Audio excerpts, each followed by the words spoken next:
There are two types of people in this world. Well, three, actually. They're the people that like Joshu, they're the people that dislike Joshu, and then there's the people that kind of see him as a neutral figure. If you like Joshu, you'll usually cite his intentions aren't to harm or to be bad in most ways, but he's just kind of misguided in his actions. And if you dislike Joshu, you'll point out the fact that his actions are super horrible towards people he's supposed to like and he's supposed to care for. And if you're like me, you weigh both options and decide that he's a bad person while being a good character. And that's what this video is today. This is the defense of Joshu Higashikata, based on his character and not his person. We have to make a distinction there because his character is the meta-narrative side of it. This isn't him in the text, this is him outside of the text. So let's say the bathroom scene from chapter 25. If we take that in a narrative sense, this is Joshu getting the wrong idea about what Yasuo was saying to him and almost sexually assaulting her. That's what it is. From a meta-narrative perspective, we cannot look at his intentions, we can only look at his actions. And in the story, it's not played as a joke, it's played as a moment of antagonism that is putting more pressure onto Yasuo, which is kind of building up the threat in the arc where you can't discern faces. So, Joshu is this kind of foil to Josuke. And a real quick note I want to make is, as I'm recording this, Shuck, a bigger JoJo YouTuber, just dropped a really great video on Joshu, and I've been planning this video for about a week now, and I've been kind of gathering up my information. So I recommend you go watch that video. It's one of the best Joshu videos I've seen. When it might not be true, it does look at Joshu in a nuanced light, more than just he bad because he bad person, and he good because he's gonna be a Chad someday. So Joshu is a bad person, let's just face it. He has multiple times been violent. He's almost sexually assaulted Yasuo multiple times, which is unacceptable. And when do we meet Yasuo? When she is literally hiding from him. So there's something up there that we know that he's just not too good of a person.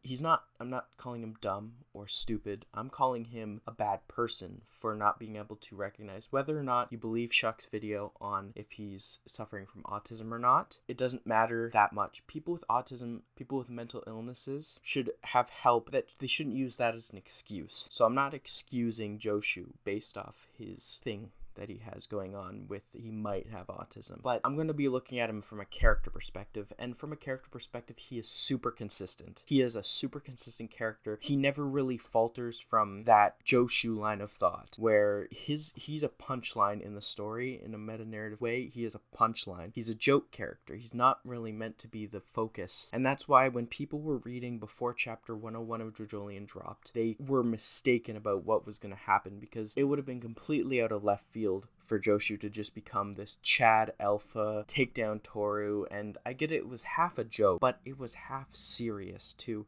You gotta understand that these people really thought that Joshu was going to get a redemption arc, when he is a bad person, and that's true, but he's not a villain. That's a distinction you gotta make. He's a bad person, but that does not make him a villain. He doesn't need to be redeemed because he hasn't done anything irredeemable. So what is his character consistency? When can we see this kind of character consistency come from? What are we talking about here? Well, in chapter 101, Joshu is overwhelmed and goes to his comfort place, which is Yasuo and his sexual attraction to Yasuo. When he mounts her in a degrading way, just completely uncalled for. She is in peril, literally almost about to die. He is taking away her agency completely, almost does something that both of them could have easily regretted. It's disgusting. It truly is disgusting. And he's done this once before in chapter 25, when again Yasuo is under the effect of an enemy stand.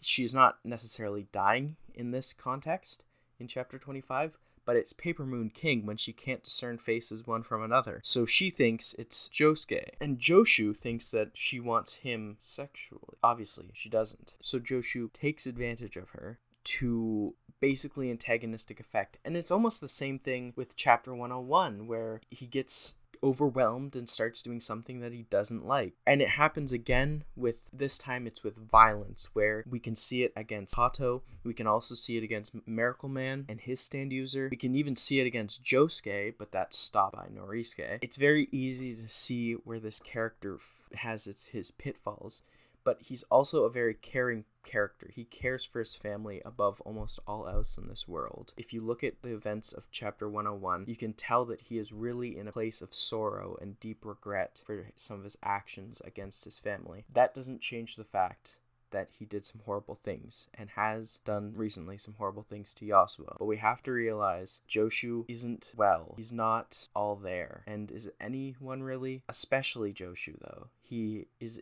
especially in chapter 101 in current events. We need to understand that Joshu is in a place of total mental, just overwhelmed completely because his family is dying and or dead. Jobin, Norisuke, they're dead. His sisters, our stepsister, are cowering and probably breaking down crying. And his nephew is dying too. You gotta remember that. Tsurugi, his nephew, is dying. It's very scary and it's a very tough thing to handle. So yeah, I hope you got a bit out of this video because I'm very middle of the road on Joshu. I understand that he's a bad person and a horrible person towards the people he's supposed to care for, like his family. They fight, that's what families do though, and it's never bad. But to Yasuo, he's been terrible. To Josuke, he's been largely terrible. But you gotta understand that everyone, regardless of their actions, deserves some sort of more. You need to look into it more, and if you can't forgive him, that's completely fine. And if you hate him, I can't change your opinion, and I don't want to, because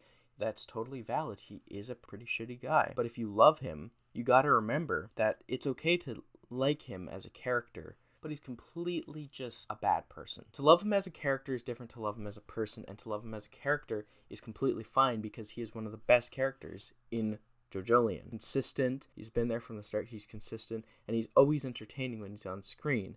If that's for the wrong reasons, then sure, it doesn't matter. That's what it is. Anyways, I really hope you liked this video. I hate to see Joshu just get bashed for kind of half the reason he should, where if you bash him for all the reasons, that's great. I love to see him bashed for being a good character because his consistency as a character is why he's consistently terrible as a person. But I also love to see him get bashed and why he's a bad person because he is a bad person. And I don't think as many people should be loving him as they are. Yeah, I'll see you guys in the next video. Peace.